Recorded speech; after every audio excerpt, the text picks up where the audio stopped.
तो आज का जो हमारा शेयर रहने वाला है वो रहने वाला है Sandur manganese and iron ores limited. Share में देखें तो 8% का सिंगल डे पे तेजी है। 5 दिन की बात करें तो 10.62, एक महीने की बात करें तो 27%, 6 मंथ की बात करें तो 68%, एक साल की बात कर ले हम यहाँ पे तो यहाँ पे आपको 85% का रिटर्न्स देखने को मिलेंगे और लॉन्ग टर्म पर्सपेक्टिव 5 साल में 205%, बहुत ही शानदार रिटर्न्स देखने को मिले हमने अपने ऊपरी लेवल से। ठीक है, बट काफ़ी टाइम बीच में ये जो लेवल्स थे ना ये क्रॉस नहीं कर पा रहा था, एक ही लेवल्स पे काफ़ी टाइम से अटका हुआ था शेयर। ठीक है, 2024 पूरा साल यही किया हुआ है।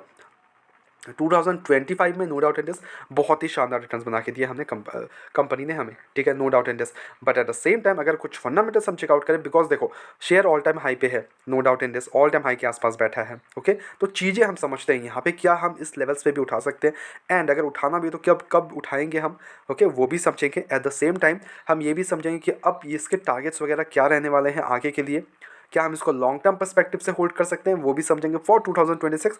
बिकॉज देखो metals, minings, this kind of rare earth minerals का जो हमें सेक्टर देखने को मिलता है वो 2025 में काफ़ी प्ले होते हुए देखने को मिला। No doubt it's every single share like Hindustan zinc ले लो, आप कॉपर ले लो, हिंदुस्तान कॉपर ले लो, Sandur manganese, different Vedanta and all, बहुत सारी कंपनीज हमें प्ले होते हुए देखने को मिली, पैसा कमा के दी, no doubt in this. But क्या 2026 में भी यही रहने वाला है, मेन क्वेश्चन यहाँ आता है। तो वो सारी हम चीज़ें समझते हैं थोड़ा सा यहाँ पे। एंड अगर आप ऑलरेडी होल्ड कर रखा है तो कितना प्रॉफिट में हो वो बता देना नीचे कमेंट में। ठीक है, अब यहाँ पे कंपनी को देखें तो कंपनी एक्चुअली करती क्या है, तो कंपनी यहाँ पे एक फ्लैगशिप कंपनी है of Karnataka based संदूर group incorporated 1954, तो पुरानी तो कंपनी है। एंड इनका जो माइनिंग का बिजनेस है उसमें low phosphorus manganese and iron ore in the Hosapet Bellary region in the Karnataka. In addition, company manufactures ferroalloys, silicomanganese and ferromanganese and coke at its plant in Vesankare near Hospet. It's the third largest manganese ore miner in India. It's not in world. It's in India only. Okay. Eight the same time अगर company के fundamentals देखें तो देखो market cap तो 12,000 करोड़ का market cap है, but जो stock का पी है ना वो 21 के आसपास आ चुका है, विच इज़ इंडस्ट्री पी से देखें तो ज़्यादा देखने को मिलेगा, यानी कि हमें ओवर वैल्यूशन अभी देखने को मिलेगा धीरे धीरे, ऑब्वियस सी बात है, बिकॉज कंसिस्टेंटली भाग रही है कंपनी, ऑब्वियस सी बात है। और यहाँ पे ROC देखें तो वो बहुत बेहतरीन है, बट जो डेप्ट है कंपनी का वो 1854 करोड़ है, विच मैक्स डेप्ट टू इक्विटी टू 0.64। तो यहाँ पे हमें बैलेंस शीट जाके देखोगे तो कंपनी के पास यहाँ पे रिजर्व्स में 2416 करोड़ के हमें रिजर्व्स देखने को मिलेंगे। Eight the same time borings जो है कंपनी की वो काफ़ी ज़्यादा कंसिस्टेंटली इंक्रीज हुई है।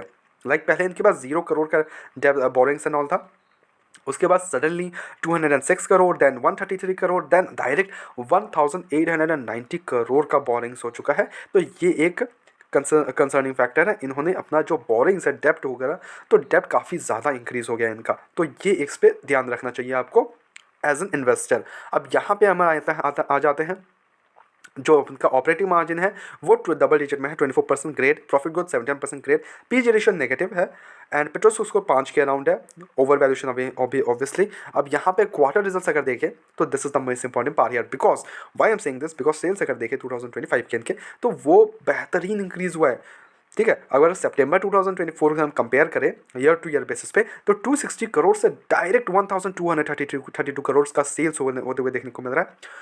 एक्सपेंसेस वो भी इंक्रीज हो रहे हैं, ऑपरेटिंग प्रॉफिट 38 करोड़ से इंक्रीज हो गया 273 करोड़। लाइक जंप देखो, आप जंप देखो, बहुत शानदार जंप है।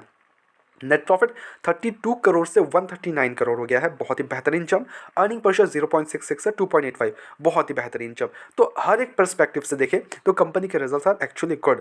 ठीक है, results are great actually, no doubt in this. अब देखो इन्वेस्टर्स का देखें तो 74% की होल्डिंग अब प्रमोटर्स के पास है, 1% की होल्डिंग एफआईएस के पास है, डीआईएस के पास 0.70, पब्लिक के पास 24% की होल्डिंग है। तो यहाँ पे एफआईएस और डीआईएस का उतना बड़ा स्टेक हमें देखने को नहीं मिल रहा। ओके, प्रमोटर्स एंड पब्लिक का जो मेन स्टेक है यहाँ पे प्रमोटर्स और पब्लिक के पास है। नाउ अब आते हैं अपने मेन क्वेश्चन पे। मेन क्वेश्चन क्या है, फ्रेश एंट्रीज के लिए क्या, सी अगर आप मेरे चैनल को फॉलो करते होगे, I am making a lot of videos currently, recently and all, previous year as well, I will keep making it. अगर आप मेरे वीडियोस को फॉलो करते हो देन आपको पता रहेगा कि मैं कभी भी किसी को भी ऑल टाइम हाई के आसपास खरीदने का सजेशंस कभी नहीं देने वाला।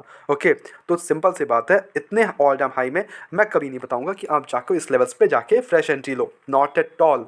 ठीक है, अब खरीदना कब है, तो देखो शेयर जब अच्छे fundamentals, no doubt in this, fundamentals are great on this company, no doubt in this, बेहतरीन है, okay, but keep on track on the डेप्ट। एक चीज़ है जो डेप्ट है जो कि काफ़ी कंसर्निंग फैक्टर से बढ़ रहा है, तो वो इस पर ध्यान रखना आप, ठीक है। तो वो एक कंसर्निंग, वो एक चीज़ हो गया। बाकी everything is going great in this company. तो fundamentals are strong, no doubt in this, but हमें कब खरीदना है, ये this is the most important part here.